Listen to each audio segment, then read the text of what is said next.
Hey there, Perk Church. Pastor Mike coming to you with another edition of Perkstream. I hope that you're finding these encouraging and maybe even giving you a little courage in this epic time of our history.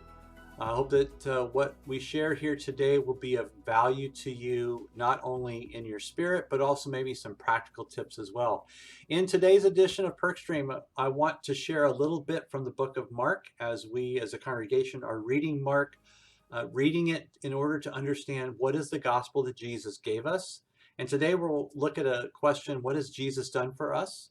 I also want to share a small tip from Pastor Craig Groeschel of Life Church in Oklahoma City, Oklahoma, and then share a little bit of church news along with you as well. So that's where we're going today on this edition of Perkstream. In Mark chapter 5, we meet Jesus going on the way to the home of Jairus, the synagogue ruler, whose daughter is sick. And as he's on the way there, there's this woman who has said in her heart, if I can just get up and touch Jesus' clothing, I will be healed. And she had a bleeding condition. And that condition made her unclean, which means nobody else was supposed to be near her and nobody else was supposed to touch her. She's getting up close to Jesus. She touches him, and immediately she feels clean. At the very same moment, Jesus feels power going out from him. This is what it says. So, and a woman was there who had been subject to bleeding for 12 years. She had suffered a great deal under the care of many doctors and had spent all she had, yet instead of getting better, she grew worse. When she heard about Jesus, she came up behind him in the crowd and touched his cloak, because she thought, if I just touch his clothes, I will be healed. And immediately her bleeding stopped, and she felt her body, that she was freed from her suffering. At once Jesus realized that power had gone out from him. He turned around in the crowd and asked, who touched my clothes? And at that point, the disciples look and go, Jesus, you're being pressed on by every side. How are you going to ask who touched me? But Jesus continued to intently search the crowd, looking for the person who had touched him. And at that moment, I'm wondering what's going through the woman's mind. Is she thinking, I better not say anything because he might take back the blessing? I better say something or else he will take back the blessing? What's going on in this woman's mind? Well, I think that her choice to touch Jesus's garment was a show of faith, but then it was a show of deeper faith to then say, I touched your garment. Let me just tell you what happened. I did this because this is what I was thinking. And Jesus looks at her and says, daughter, your faith has made you well. Go in peace. Jesus affirms her faith. Jesus affirms her approach. Jesus is trying to say to her, look, you have suffered and now you are free. Go in peace. And so some of the stuff that I was thinking about here, let me just read it to you. Maybe that would be of value here. As I read, in the same moment she was healed, Jesus felt the power go out. It's like a slow motion scene when you see some sort of power wave leave the point of connection. And in that moment, I just imagine she stopped knowing she had been healed. But then Jesus stops. And while she's relishing her healing, she realized all of a sudden that she is now being searched for. She's being looked for. Could he take back the healing, reverting her to her former state? If she doesn't confess, will something worse happen? There's nothing in the text to suggest that Jesus is going to commend or condemn. He just wants to know if somebody will fess up. And it's like Adam and Eve. Where are you? It's like Sarah. Sarah, you laughed. No, I didn't. Yes, you did. It reminds me a little bit of Cain. Who is my brother's keeper? Am I my brother's keeper? But in that point, she hadn't sinned by seeking her healing. It's not like she stole something, but what she tried to do, Jesus wanted to bring out into the light.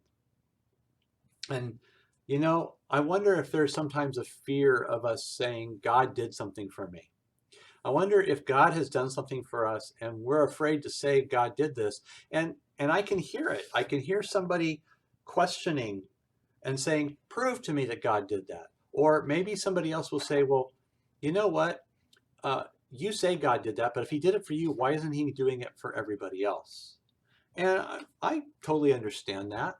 Sometimes we want God to play nice, and we want God to do the same for one person as he does for another, because that in our mind is fair.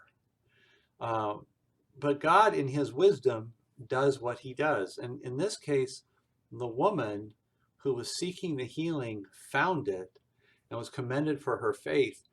And that's the way Jesus chose to work in that moment. That was his way of bringing that out into the light. And sometimes I wonder if we sit on our faith and sit on what God has done for us for fear of what somebody else may say, or for fear that it will disappear. I want to encourage us to remain strong when we know that God has done something for us, and to be able to say, yep, that was God, that wasn't me. And because it was God, I have no reason to sit on it. I'm just going to say, this is what God did. In fact, that is really the faith of the first followers, because when they say, we saw Jesus, he rose from the dead, that was exactly the same faith that they were exercising. The faith that said, Jesus is alive, and there's nothing you can do to talk me out of that. So encouragement that the lady tried to touch the clothes and not tell anybody, but Jesus drew that out into the light that she might be a witness to what God has done for her. All right, so something from Craig Groeschel, the pastor of Life Church in Oklahoma City, Oklahoma, where not related to this, this is actually a whole new subject. But the question is, in this time of fearfulness of this pandemic, where we're now 8 weeks into it, a question might be, what am I supposed to do with all this? And he has two pieces of advice that I found helpful for me, and I'm going to pass them along to you as hopefully a bit of help. And that is this. Are you asking the question why everything's out of whack in your day? Well, very simply, we've all been pushed out of our routines.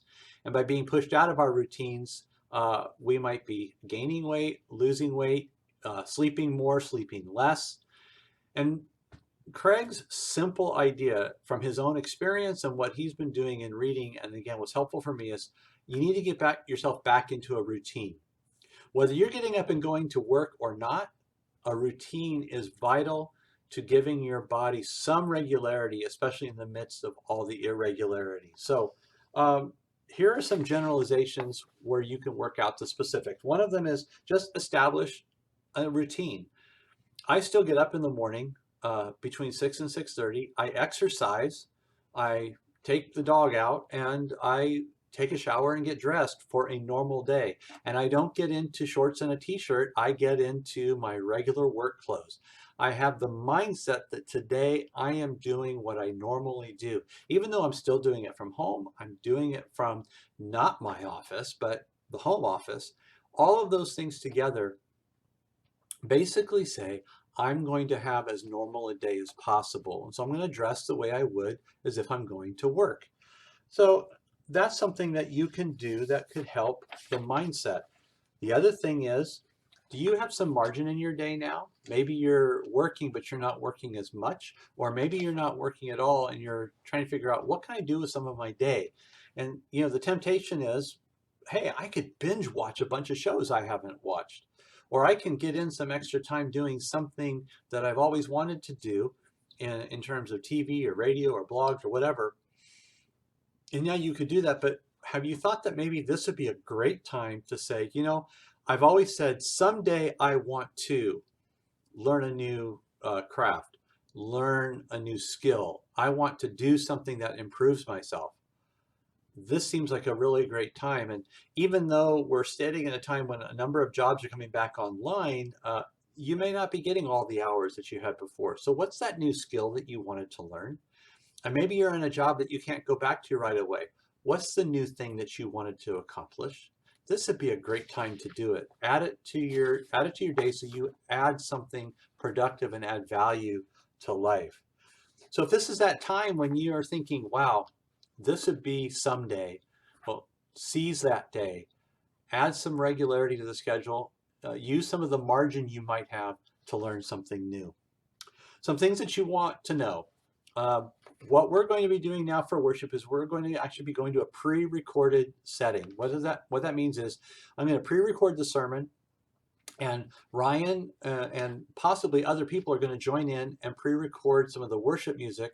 We're going to run it at 10:15 as normal, and it will run as one continuous video stream.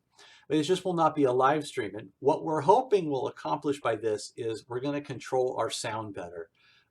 Each of us in our separate place will make sure that our recording is fit to go on to the next level. We're going to pull those all together and then deliver them to you. And the thing that we're hoping that we will have done is keep the sound distortion to a minimum and hopefully eliminate it. Something that we just haven't been able to do while we've been in the live stream mode. We will resume live stream mode, I believe, at some point once we've understood some of the technicalities we need to work out to make it more deliverable to you. But just know right now, we're going to go to pre-recording our worship so that we can deliver to you something that is not distracting when it comes to sound. Something that we're looking forward to doing is on May 24, which is a week from this Sunday, is taking communion as part of that worship. So you'll want to plan ahead to have worship elements, communion elements ready. And we're letting you know now, because if you want to have your traditional juice and cup ready to go, this is your opportunity to make that plan to have those elements available on May 24th as a communion Sunday.